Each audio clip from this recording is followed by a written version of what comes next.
একুশের ভোটে নন্দীগ্রামে মমতা বন্দ্যোপাধ্যায় হেরেছিলেন শুভেন্দু অধিকারীর কাছে। শুভেন্দু অধিকারী বলছেন এবার ওই মডেলেই ওই পথেই প্রাক্তন হবেন মমতা বন্দ্যোপাধ্যায়। গোটা বাংলা নাকি এবার নন্দীগ্রাম মডেল ফলো করবে। দেখুন,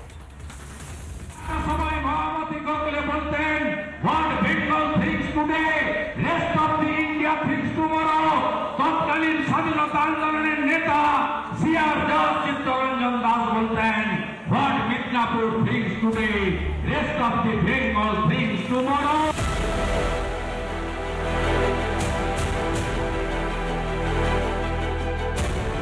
পূর্ব মেদিনীপুরের নন্দীগ্রাম অবিভক্ত মেদিনীপুরের অংশ। ২১-এর বিধানসভা ভোটে নন্দীগ্রামে তৃণমূলের মুখ পড়ে শুভেন্দু অধিকারীর কাছে হারেন মমতা বন্দ্যোপাধ্যায়। বিরোধী দলনেতার দাবি নন্দীগ্রামের দেখানো পথেই হাঁটবে বাংলা।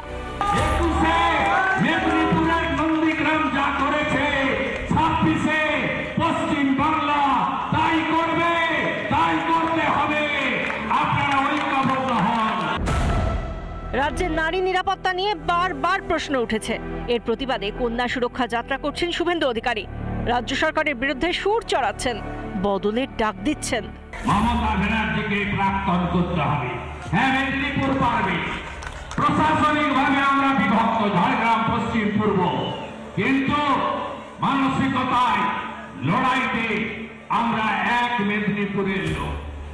এই মেদিনীপুরকে আপনি ছোট করতে পারবেন না।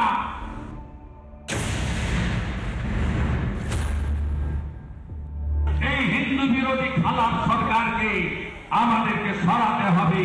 ঐক্যবদ্ধ হিন্দু সমাজ এবং সমস্ত মানুষকে একসঙ্গে নিয়ে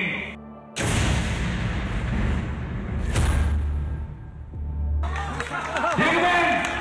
এই কারণে আপনি কেষ্টকে দেখে মনোজিৎ মিশ্ররা উৎসাহিত, জাভেদ খানরা উৎসাহিত হয়ে কসবাতে এই কাণ্ড ঘটিয়ে ২১-এর ভোটে জিতে ধরাকে সরা মনে করছে তৃণমূল, ভাবছে এভাবেই চলবে। সময় কিন্তু বদলায়, এটা কি জানেন মমতা বন্দ্যোপাধ্যায়? সময় কিন্তু অন্যরকম ডাক দিচ্ছে। মেয়েদের সম্মান বিসর্জন দিয়ে কোনো মেয়েকেই চায় না বাংলা, সে মেয়ে নিজের হোক বা পরের। খড়গপুর থেকে বিট্টু রায়চৌধুরীর রিপোর্ট, রিপাবলিক বাংলা। নানা ধরনের কন্টেন্ট দেখার জন্য লাইক করুন, শেয়ার করুন আমাদের ফেসবুক পেজ, সাবস্ক্রাইব করুন আমাদের ইউটিউব চ্যানেল। পাশাপাশি অন্যান্য ব্রেকিং নিউজের জন্য অবশ্যই চোখ রাখুন রিপাবলিক বাংলায়।